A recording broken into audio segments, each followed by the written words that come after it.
We are opening an office here, so I will read it first. I'll read the statement first, and then we can ask any questions you may have. The Ministry of Commerce, Manufacturing, Business Development, Cooperatives, and Consumer Affairs will soon be opening a Southern Division on the 3rd floor of the Uptown Business Center on New Dock Road, Beaufort. This long-awaited move will improve public access to government services, allowing for the delivery of a more convenient and efficient service to clients in the south of the island and the environs. The expansion represents the ministry's continued commitment to supporting economic growth, building partnership, and ensuring businesses have the requisite resources to thrive in a dynamic global environment.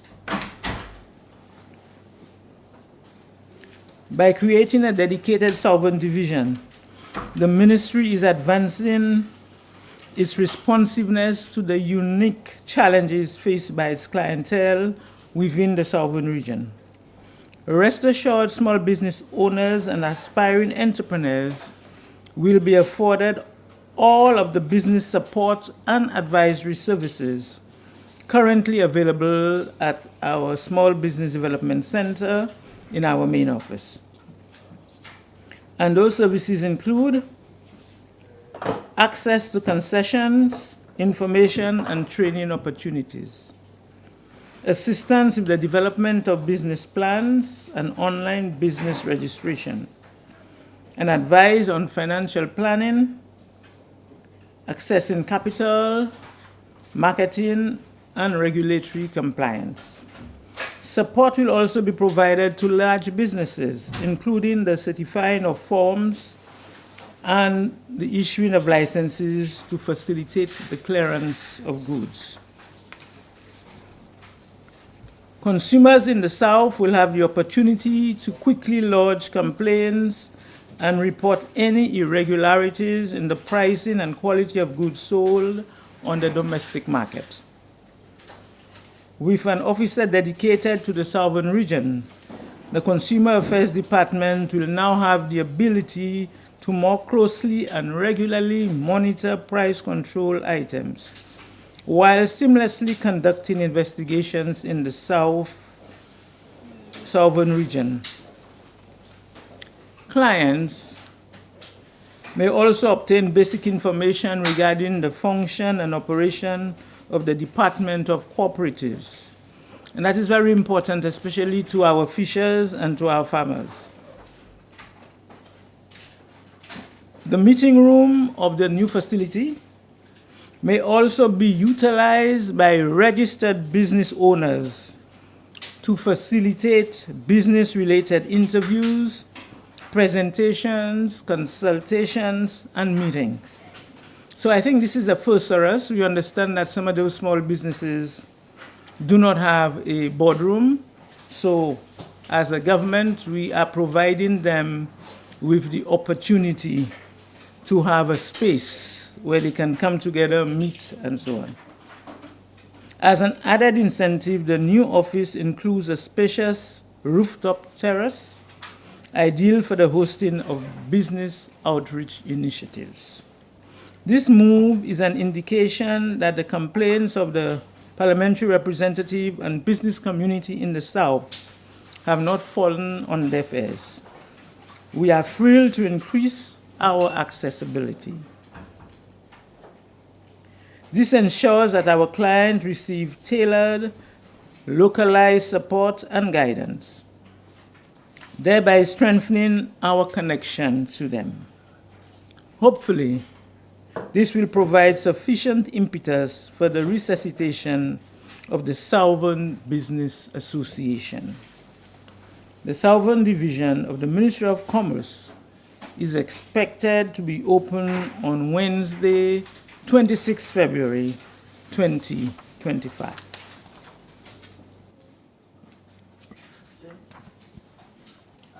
Just one question for me. It seems like it has been one of the mandates of this administration to decentralize a lot of things and to at least give people, not just of the South, but of I guess, rural communities more opportunities. Is this part of this drive? And just speak to the importance of this. Why is it so important? The first part of the question is yes. The philosophy of this government is that we need to work not only with our youth, but also with all small businesses to ensure that we give them the support and the handholding that is required so that they can move from one level to the next level. So that is part of that, because you know the ministry has an office in Castries, and persons from Vieux-Fort, from Soufrière, if they have any issues, if they have to interact with the Ministry of Commerce, they would have to travel to Castries. So it's over a year, almost 2 years since we've been working on trying to get this building together. So I'm very elated that finally we will be able to open this. But not only are we opening it, not only are we going to have staff from the Ministry of Commerce, we are going to have somebody there from Export St. Lucia, you know, the work that they're doing with the CMOS farmers down in that area, with small businesses getting ready, marketing, labeling, and so on. So they'll have a presence in the south. The St. Lucia Bureau of Standards, where we're talking about quality, will also have somebody there providing assistance in that area as it relates to standards. The cooperative department, where we deal with our farmers and our fishers in particular, we will have a presence there. So yes, it is this government, the government of the St. Lucia Labour Party, ensuring that the small man, the average St. Lucian, receive quality service. Your ministry worked very closely with the Taiwanese ambassador, Peter Chen. Given that he has left and we have a new ambassador, do you believe that the connections will still be very strong? What do you foresee in the near future? Oh, exactly that. You are correct. We had a very good relationship with Ambassador Chen. But in addition to that, I want to say we have a very good relationship with the government and people of Taiwan. And yes, we have a new ambassador. In fact, I am meeting her tomorrow at lunchtime to sit and to discuss the plans and how we can continue the good works that we've started. Madam Minister, last week, Prime Minister indicated that you'll be heading a task force to see the concerns with the tariff that's been affected by the Americans. By our friend, President Trump. President Trump. Yeah. What can you tell us about this task force? Where are you all right now? Who are you all meeting? What can you say? I just need to tell you, yes, that's correct. The Prime Minister has asked me to head a task force, but today is my official day back. So I will be speaking on that at subsequent press conferences.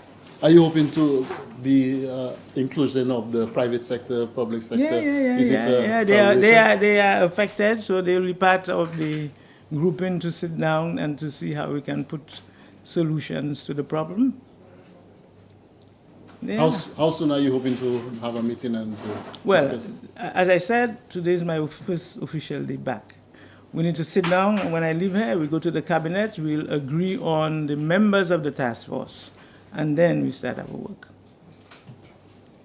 On a separate note, we noticed last week that the government is applying subsidies on 100-pound LPG, as well as kerosene and bulk LPG.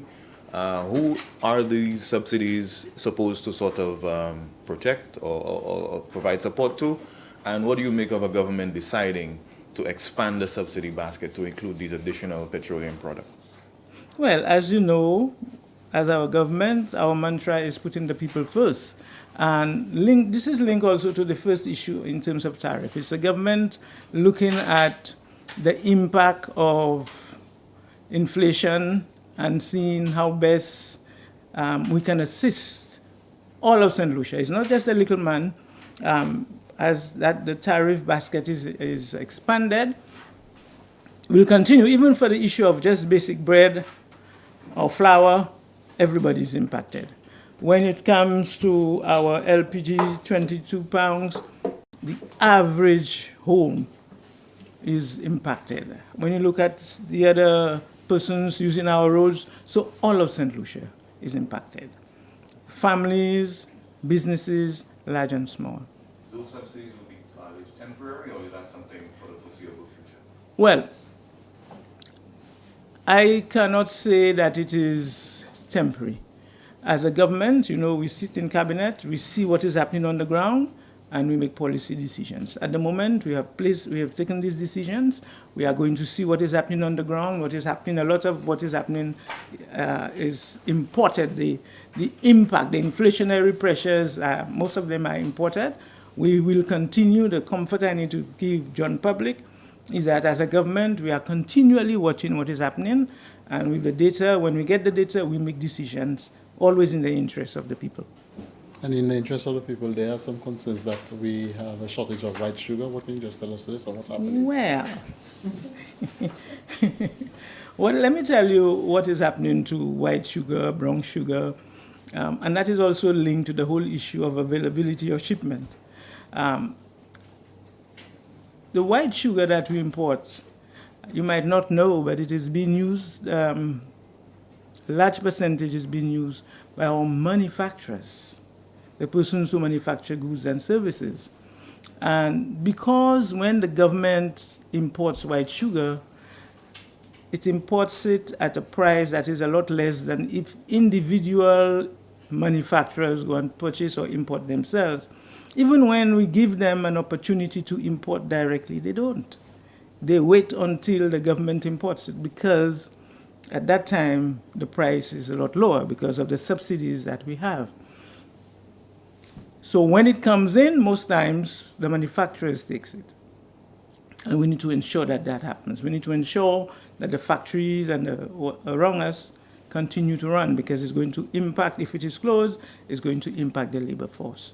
So John Public, when you go on the shelves to purchase your sugar, it's better to focus on the brown and leave the white for the manufacturers. Some information.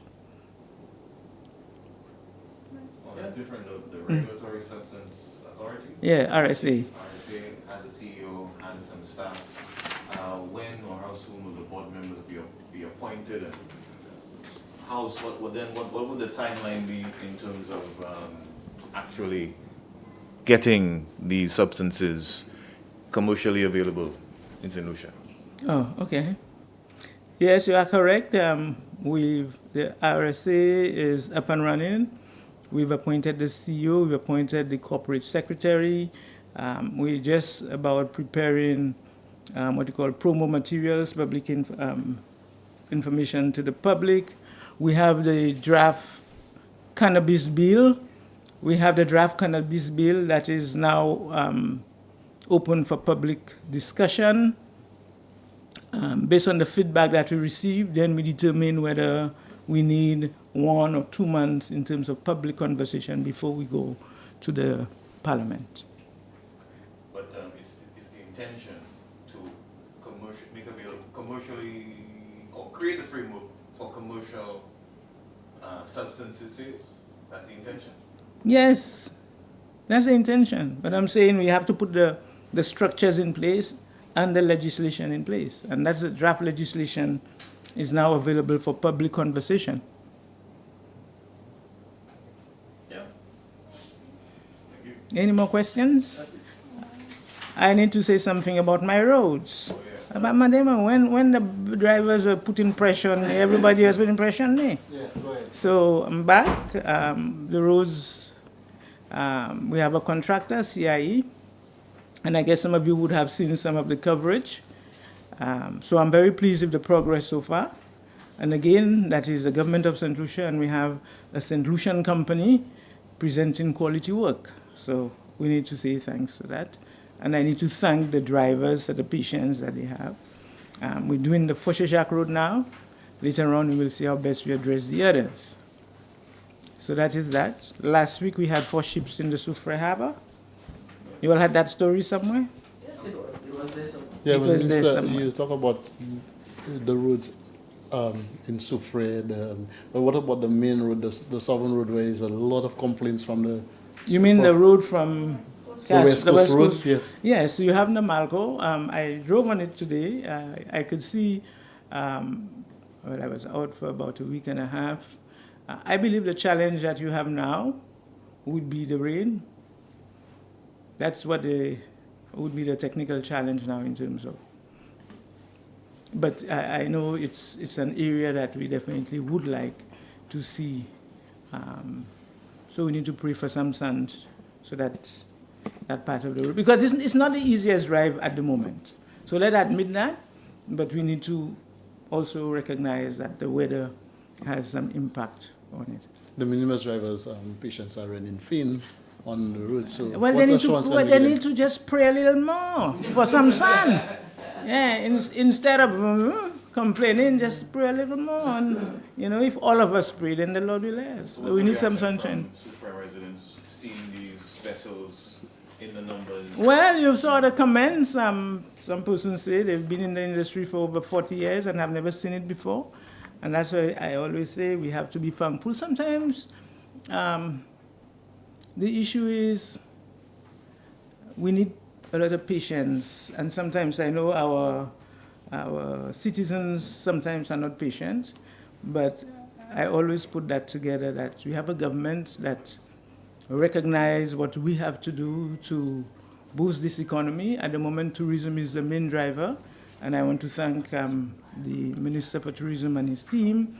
I need to thank the team in Soufrière Regional Development Foundation, Prime Minister for the work to improve our ports. That is the other thing that is happening at the same time. So I'm happy. There are some things we need to improve on. So I'll sit with my colleagues and work on them. But I'm pleased that the average vendor, the average restaurant owner, the taxi drivers in Soufrière, they are seeing more businesses, more persons coming out. So we have to just ensure that we all work together to make the experience of the visitor the best that we can. On the subject of improving, that stretch between when you're heading up the Soufrière Hill, like Bouton, going all the way down, no street lights there. It's been that way for a long, long time. Is there any intention to illuminate Well, that space? it is good that you notice that. I know we've done, over 2 years ago, we did an audit of over 200 lamps we need, over 200. And we sent that to the chief electrical engineer, Mr. Jean, and continually we are having conversations as to how he can ease that pressure for us. Yeah. So I just want to, again, be patient, but we're working on it. Do you Yeah. intend to contest in the next general election? What do you think I should do?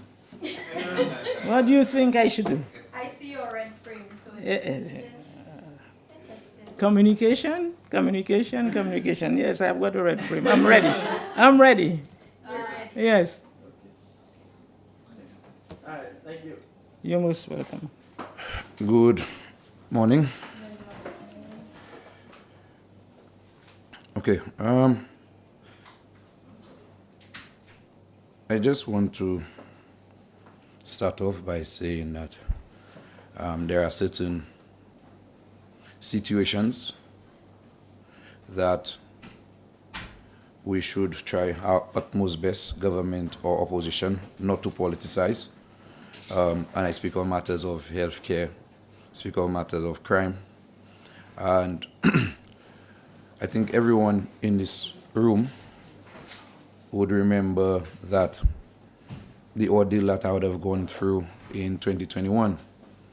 Today is exactly 1 week shy. Today is the 10th, so today is exactly 7 days shy of my accident in 2021. So in 7 days it would be exactly 4 years since I suffered that accident.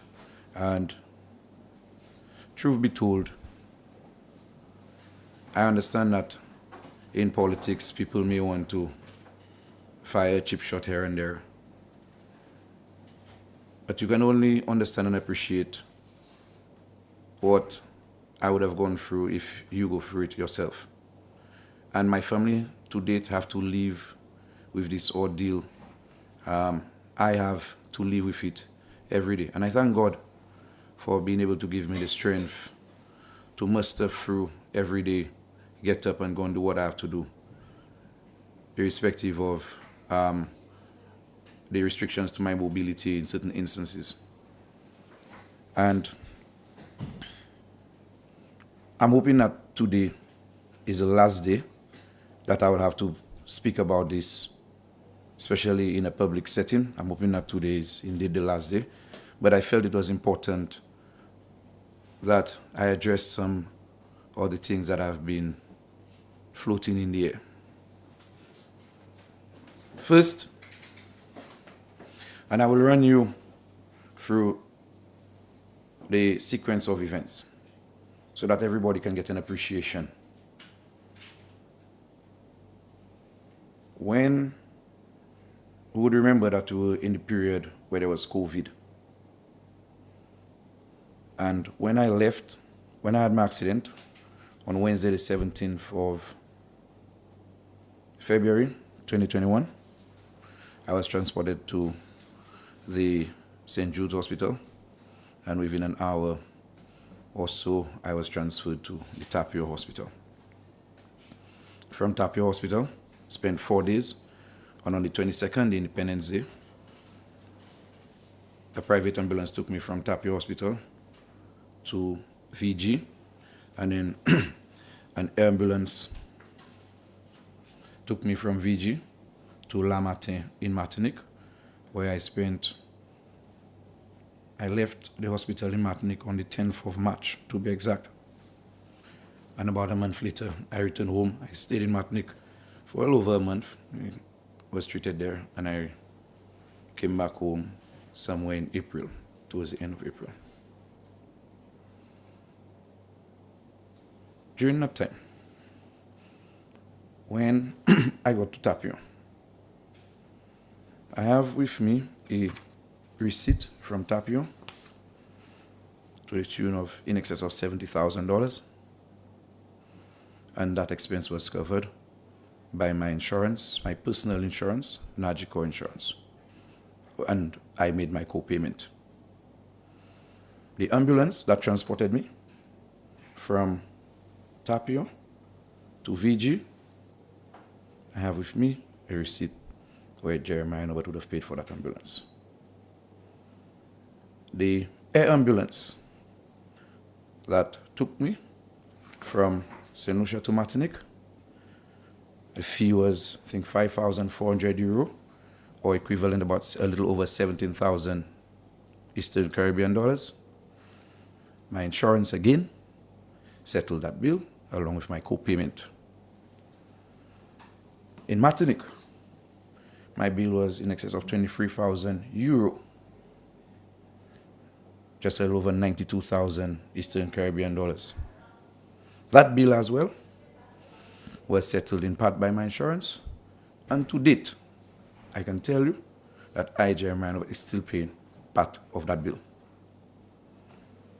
So now you understand what happened from, and in the bill, my bill at that in Martinique,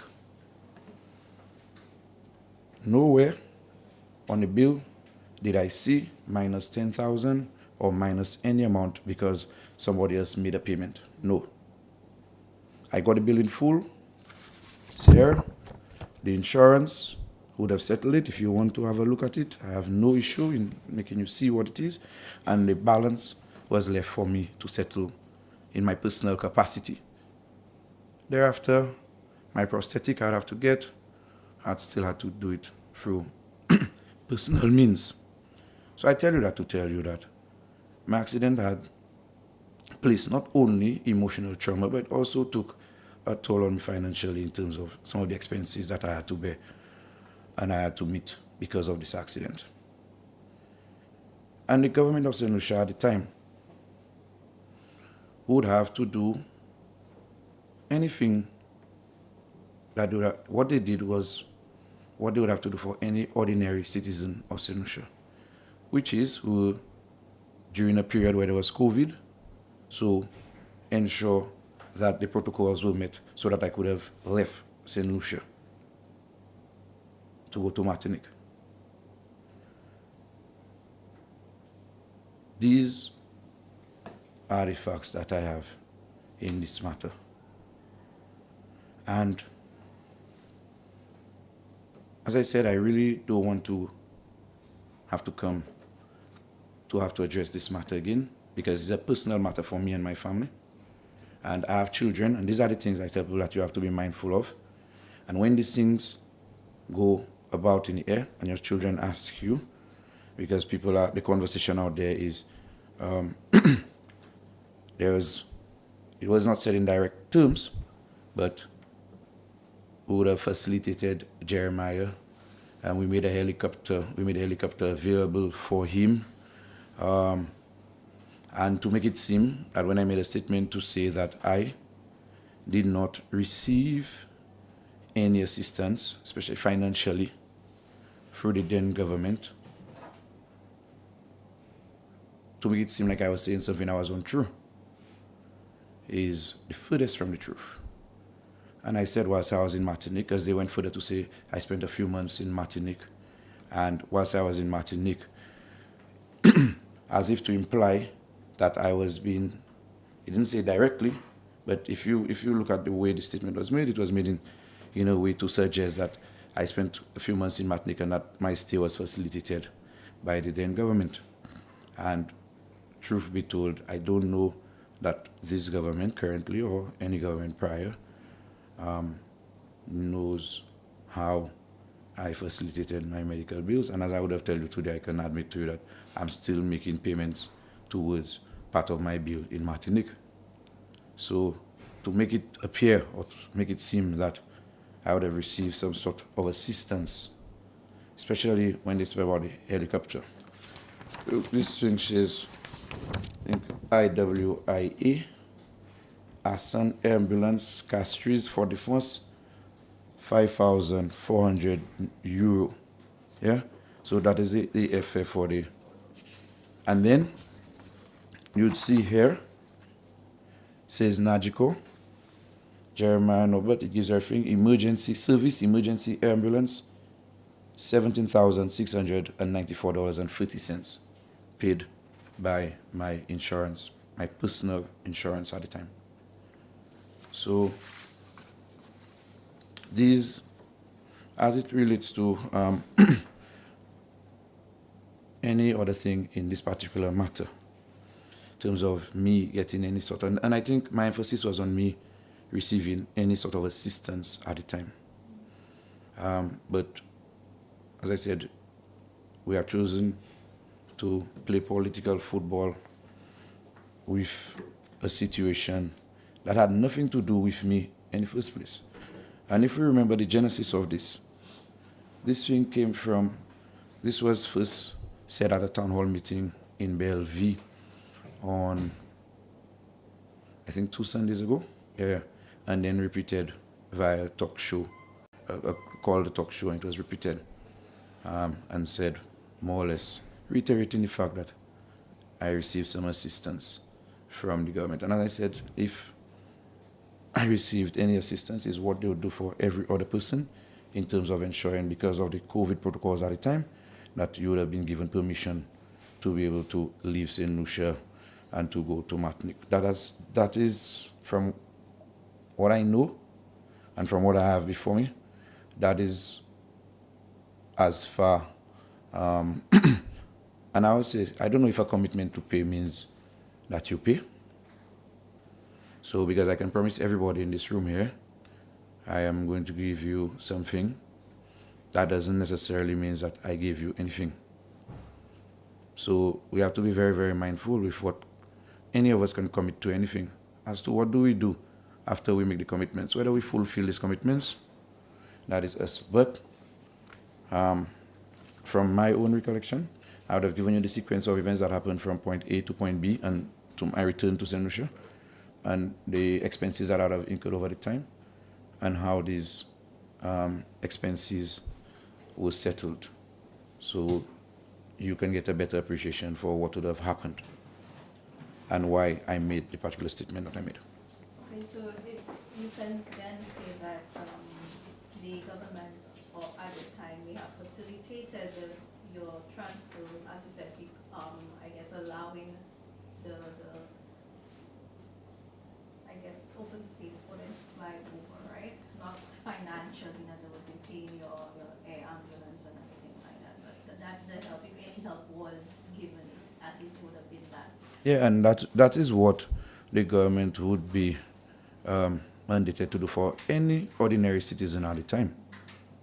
And so that is what the government would be required to do for anybody who was living the state who found it was not any special circumstances where I received anything special for Jeremiah. No, but the government, the only way you could have left the state at the time was you had to go through certain protocols, and the government was the ones who facilitated the protocols in terms of giving you the space and the clearance for you to be able to live.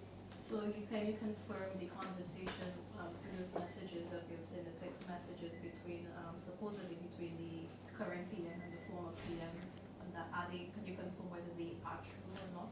Well, I am not the Prime Minister, so I cannot tell you. I am not Philip JP, I cannot tell you.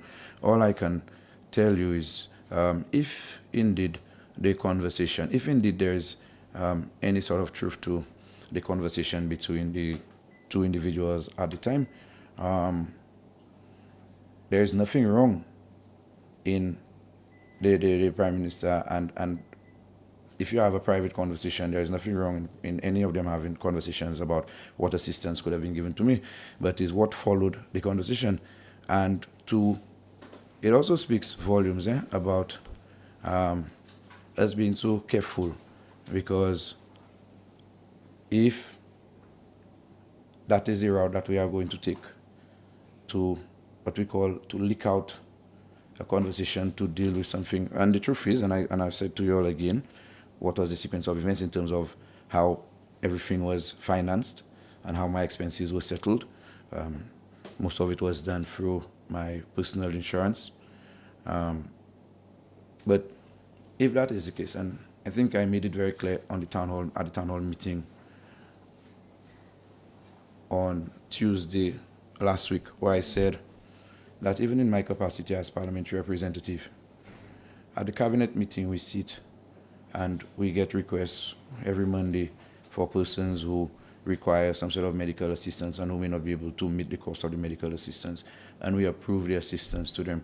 And even my constituents, when they get the medical assistance, the only people who know about the assistance that I give to my constituents are the recipients of the assistance.